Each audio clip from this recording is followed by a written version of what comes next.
Hi, top 10 ചാനലിലേക്ക് മാന്യ പ്രേക്ഷകർക്ക് സ്വാഗതം.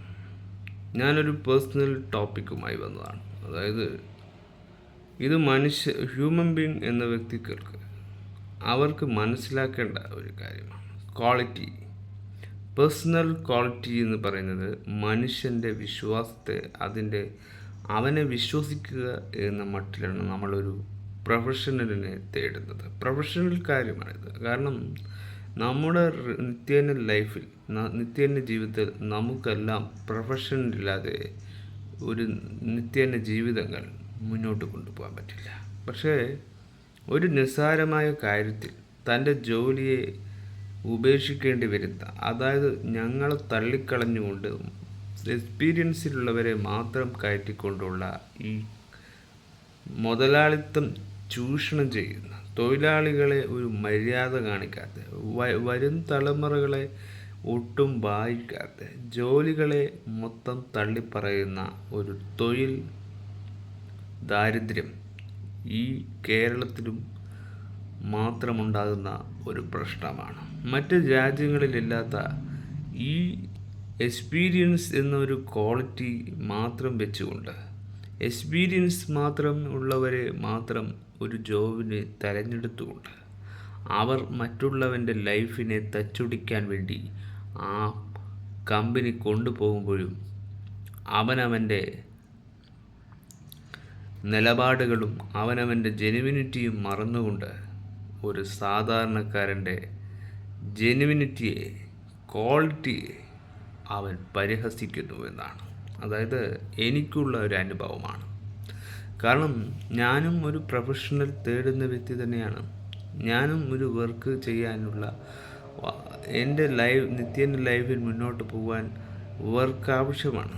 ഞാൻ പല രീതിയിൽ പല ടൈപ്പിൽ വർക്കുകൾക്ക് വേണ്ടി തുനിയുന്നു. പക്ഷേ എല്ലാ വർക്കുകളിലും അവർ പ്രവർത്തിക്കുന്നതല്ല, പിന്നെ പ്രവർത്തിക്കുന്നത് മറ്റൊന്ന്,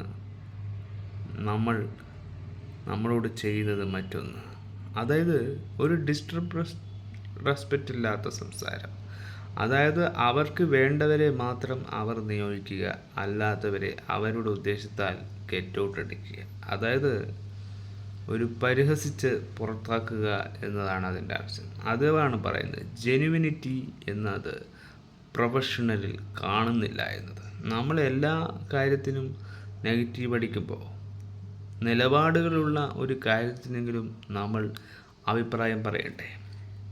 ഒരു വ്യക്തി ഒരു ജോലിക്ക് വേണ്ടി നമ്മൾ ഓപ്പർച്യൂണിറ്റി തേടുമ്പോൾ അവൻ മൊത്തം എക്സ്പീരിയൻസ് ഉള്ളവനെ മാത്രമേ ജോലി കൊടുക്കൂ എന്ന് പറയുന്ന ഒരു ജെനുവിനിറ്റി ഇല്ലാത്ത, അതായത് ഒരു സാധാരണക്കാരൻ എല്ലാം പഠിച്ചുകൊണ്ട് ജോലി നേടിയ ചരിത്രമൊന്നും ഈ നമ്മുടെ രാജ്യത്തില്ല. അതായത് അവൻ്റെ കഴിവുകൾ കൊണ്ട് അവൻ മെച്ചപ്പെടുത്തി അവന് വേണ്ടിയുള്ള രീതികൾ കൊണ്ടുവന്നിട്ട് തന്നെയാണ് ഏതൊരു കമ്പനിയിലായാലും, ഏതൊരു ഹോട്ടലിലായാലും, ഏതൊരു മാനേജ്മെൻറ്റിലായാലും നമ്മൾ ഒരു ജോലിക്ക് വേണ്ടി ട്രൈ ചെയ്യുന്നത്. ആ ജോലി നമ്മൾ വൃത്തിയായി ചെയ്യുമെന്ന് വാക്ക് കൊടുത്തിട്ട് തന്നെയാണ് അവിടെ നിൽക്കുന്നത്. പക്ഷേ ഏതെങ്കിലും 2-3 വാക്കുകൾക്ക് വേണ്ടി മാത്രം പിരിച്ചുവിടുകയും അവൻ്റെ ലൈഫിൻ്റെ ഭാഗം പോലും നോക്കാതെ അവനെ തള്ളിക്കളയുകയും ചെയ്യുന്ന ഈ മുതലാളിത്ത ധാർഷ്ട്രീയ മാനേജ്മെൻറ്റ് ഒരിക്കലും ഒരു മാനേജ്മെൻറ്റിൻ്റെ രീതിയാണ് തെറ്റിക്കുക. ആ ഒരു സ്ഥാപനത്തിൻ്റെ ക്രെഡിബിലിറ്റി അവർ എന്നെന്നും ഇല്ലാണ്ടാക്കാൻ പോകുകയാണ്. കണ്ണൂർ എന്നൊരു സീബ്രീസ് എന്ന് പറയുന്ന ഒരു ഹോട്ടലുണ്ട്. അവിടെ ഞാനൊരു ജോലിക്ക് വേണ്ടി ട്രൈ ചെയ്തപ്പോൾ അവർക്ക് എന്നെ ബോധിച്ചിട്ടില്ലായിരുന്നു. ഞാൻ എന്താ അവിടെ തെറ്റ് ചെയ്തു? ബോധിക്കാതിരിക്കാൻ അവിടെ എന്ത് പാപമാണ് ഞാൻ ചെയ്തത്? ഞാൻ ആ ജോലിയെ കാര്യമായി എടുത്തു എന്നൊരു തെറ്റ് ചെയ്തതാണോ അവർ വലിയൊരു കുറ്റം? രാത്രി കണ്ണൊഴിച്ച് ആ ഹോട്ടലിനെ 3-4 ദിവസമായാലും അതെൻ്റെ ജോലിയുടെ പെർഫെക്റ്റ് ആയിരുന്നു. ആ ജോലിക്ക് വേണ്ടി ഞാൻ കഷ്ടപ്പെട്ടതും, ആ ജോലിക്ക് വേണ്ടി ഞാൻ നോക്കിയതിൻ്റെയും എൻ്റെ എല്ലാം മാനസികമായി ഞാൻ ആകെ തകർന്നു പോയി. ജീവിതത്തിൽ ഒരിക്കലും ജോലികൾ കൊണ്ട് വിഷമിച്ചൊരു നിമിഷമായിരുന്നു അത്. അതായത് ഈ അടുത്ത് നടന്ന ഒരു സംഭവമാണ്. സാധാരണക്കാർക്ക് ഒരിക്കലും പിടിച്ചു നിൽക്കാൻ കഴിയാത്ത ഒരു തൊഴിൽ ദാരിദ്ര്യം. അതായത് പാവപ്പെട്ടവനും പണം വേണം എന്നത് നിങ്ങൾ എന്തുകൊണ്ട് മനസ്സിലാക്കുന്നില്ല? അവൻ്റെ നിത്യേന ജീവിതത്തിനും അവൻക്ക് ജീവിതത്തിന് വേണ്ടി മാത്രമാണ് അവൻ പ്രൊഫഷണൽ തരുന്നത്. അല്ലെങ്കിൽ ഇത്തരത്തിലുള്ള തൊഴിൽ ചെയ്യാൻ അവൻ അടിമയെ പോലെ ആരും പണിയെടുക്കില്ല. പക്ഷേ ആ പ്രൊഫഷണത്തിനെയും ഇക്വാലിറ്റിയും ക്വാളിറ്റിയും വെല്ലുവിളിക്കുന്ന ചില മാനേജ്മെൻ്റ് ഉണ്ട് ഈ രാജ്യത്ത്. അതായത് സ്വത്തിനും പണത്തിനും മാത്രം ധൃത കാണിച്ച് അവൻ്റെ മര്യാദയും സമ്പത്തിനെയും മാനുഷിക പരിഗണനയും മനുഷ്യത്വവുമില്ലാതെ സ്വന്തം നിലനിൽപ്പ് പബ്ലിസിറ്റിക്ക് വേണ്ടി മാത്രം ജീവിക്കുന്ന ഈ ലോകത്ത് നമ്മളെപ്പോലുള്ള സാധാരണക്കാർക്ക് ഈ ലോകത്ത് പിടിച്ചു നിൽക്കാൻ എന്തിൻ്റെ കരുത്താണ് ആർജിച്ചെടുക്കേണ്ടത്? സ്വന്തം വ്യക്തിത്വം മറച്ചു വെച്ചുകൊണ്ട് നിലപാടുകളെ അവർ പറയും, എല്ലാം ഞങ്ങൾ നോക്കാം, എല്ലാം ഞങ്ങൾ ശരിയാക്കി തരാം, എല്ലാം ഞങ്ങൾ ഏറ്റെടുക്കുന്നു ഒക്കെ പറഞ്ഞിട്ട് മൂന്നാം ദിവസം അവിടെ നിന്ന് ഇറക്കി വിട്ടാൽ അതൊരു ദുഷ്ടത്തരമല്ലേ? അപമര്യാദ എന്ന് പറയുന്ന വാക്കുകളാണ്. സ്വന്തമായൊരു വ്യക്തിത്വമില്ലാത്ത, ഒരു ക്വാളിറ്റി ഇല്ലാത്ത, ഒരു ജെനുവിനിറ്റി ഇല്ലാത്ത ഒരു പേഴ്സണാണ്. ഒരു ക്വാളിറ്റിയുള്ള പേഴ്സൺ ബ്യൂട്ടിഫുൾ ആയിരിക്കും. സ്വന്തം നിലനിൽപ്പിനെ മറന്നുകൊണ്ട് ആ ഹോട്ടൽ മാനേജ്മെൻറ്റ് എന്നോട് കാണിച്ച മര്യാദകൾ നിങ്ങൾ പ്രേക്ഷകർ അറിയണം. സ്വന്തം വ്യക്തിത്വം കളഞ്ഞും ആ മാനേജ്മെൻറ്റിലെ ഒരു വ്യക്തി അയാൾ ഉപയോഗിച്ച നാറിയ ഒരു കളിയാണത്. സ്വന്തം താല്പര്യം മാത്രം നോക്കി അയാൾ ഒരു ജോലി പ്രൊഫഷനെ ഉണ്ടാക്കിയാൽ അത് സാധാരണക്കാരൻ്റെ ജോലിക്ക് എന്ത് ബാധിക്കുമെന്ന് അയാൾ ഒരു രാഷ്ട്രീയ രീതിയാണത്.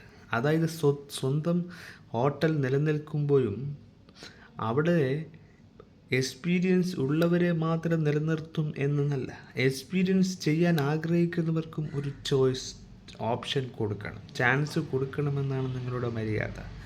ഒരു മാസമെങ്കിലും നിങ്ങൾ നിലനിർത്തിയിട്ടേ ആ ജോലി വ്യക്തിയെ ഒഴിവാക്കാൻ പാടുള്ളൂ. 3 ദിവസം കൊണ്ട് അയാളെ ഹോട്ടലിൽ നിന്ന് പിരിച്ചുവിടുക എന്ന് പറയുന്നത് നിങ്ങൾ മഹാ അപരാധമാണ് ചെയ്തത്. നിങ്ങൾ തൊഴിലെന്ന വ്യക്തികളെ, അതായത് തൊഴിൽ ചെയ്യാൻ വേണ്ടി വരുന്നവരെ, ഒരു പ്രൊഫഷണലിനെ നിങ്ങൾ ഒരു ബാഡ് മൊമെൻ്റാണ് കാണിച്ചു. അയാളുടെ സാഡിസം, അയാളുടെ വൃത്തികെട്ട സ്വഭാവമാണെന്നത് പ്രൂവ് ചെയ്യുന്ന ഏറ്റവും വലിയ കോണ്ടൻ്റാണത്. അതായത് സത്യസന്ധത ഇല്ല എന്നത് മനുഷ്യത്വം എന്ന ഒരു ഹ്യൂമൻ ബീയിങ്ങിൻ്റെ മുന്നിലാണ് നമ്മൾ. ഹ്യൂമൻ ബീയിങ് എന്ന് പറഞ്ഞാൽ മനുഷ്യത്വം കൂടുതൽ കാണേണ്ടതാണ്. നമ്മളൊക്കെ മനുഷ്യരല്ലേ? മനുഷ്യത്വം കൈവിട്ടുകൊണ്ട് ഈ ലോകത്ത് പിടിച്ചു നിന്ന് എത്ര പണം വാരിക്കൂട്ടിയാലും മറ്റുള്ളവർക്ക് തൊഴിൽ കൊടുക്കുക, മറ്റുള്ളവർക്ക് സഹായം ചെയ്യുക എന്നത് ഒരു ജോബ് ആയാലും ഒരു പ്രൊഫഷണലായാലും അതിൻ്റെ പരിധികൾക്ക് ഉള്ളിൽ ചെയ്തു കൊടുക്കേണ്ട. സമ്പന്നതൽ കൂട്ടിവെച്ചുകൊണ്ട് ഹോട്ടലുകളും മാനേജറും 5 സ്റ്റാറുകളും 3 സ്റ്റാറുകളും ഒക്കെ കൊണ്ട് നടക്കുമ്പോൾ സ്വന്തം താല്പര്യത്തിന് മാത്രം ഒരു ഓപ്പർച്യൂണിറ്റി കൊടുക്കുകയാണെങ്കിൽ ആ ജോലിക്കൊരു അർത്ഥമില്ല, ആ പ്രൊഫഷനൊരു മര്യാദയില്ല. സ്വന്തം വ്യക്തിത്വം മാത്രം നോക്കി ജെനുവിനിറ്റി എന്ന് പറയുന്ന വേർഡിനെ ഒട്ടാകെ മറന്നുകൊണ്ട് നിങ്ങൾ ചെയ്യുന്ന ഈ ധാർഷ്ട്യമായ നിങ്ങളുടെ സ്നേഹം കൊണ്ടും കുത്തി നോവിക്കുന്ന വേദനകളാണത്. നിങ്ങൾ പറയുന്നതല്ല പിന്നീട് ചെയ്യുന്നത്. അതായത് നിങ്ങൾ ഒരു ജെനുവിനിറ്റി പേഴ്സൺ ആണെങ്കിൽ നിങ്ങളുടെ സംസ്കാരം നിങ്ങൾ കാണിക്കണം. ഒരു വ്യക്തിയെ ഞാൻ അനുഭവപ്പെട്ടു, പക്ഷെ മറ്റുള്ളവർ അനുഭവിക്കേണ്ടി വരും ഇത്. അവൻ്റെ അവസ്ഥയെയും മാനിച്ച് അവൻ എക്സ്പീരിയൻസ് ഇല്ല എന്ന് പറയുന്നു, അവൻ അതറിയില്ല ഇതറിയില്ല. എന്താണ് ഈ മനുഷ്യൻ്റെ മനസ്സിലുള്ള അറിയാത്തത് എന്താണ്? ചെറിയ ചെറിയ കാര്യങ്ങൾക്ക് വേണ്ടി മറ്റുള്ള ജോലികൾ തെറിപ്പിക്കുക എന്ന് പറഞ്ഞാൽ സ്വന്തം നിലനിൽപ്പിനെ ഇല്ലാതാക്കുക എന്നല്ലേ? ഏതൊരു പൗരനും ഏതൊരു മനുഷ്യനും എക്സ്പീരിയൻസ് ഉള്ളവനായിക്കോട്ടെ എക്സ്പീരിയൻസ് ഇല്ലാത്തവനായിക്കോട്ടെ, അവന് ഒരു മന്തെങ്കിലും മനുഷ്യത്വമായ പരിഗണന വെച്ച് അവന് ജോലി ചെയ്യാൻ അവകാശമുണ്ട്. അത് ഇന്ത്യൻ പീനൽ കോഡിൽ ചേർക്കേണ്ട കാര്യമാണ്. അതായത് ഈ ലോകത്ത് കൊടുക്കുന്ന ഏത് രാജ്യത്തും ഏത് മനുഷ്യനും ഒരു മാനുഷിക പരിഗണന എന്ന് നിങ്ങൾ കൊടുക്കുന്നില്ല.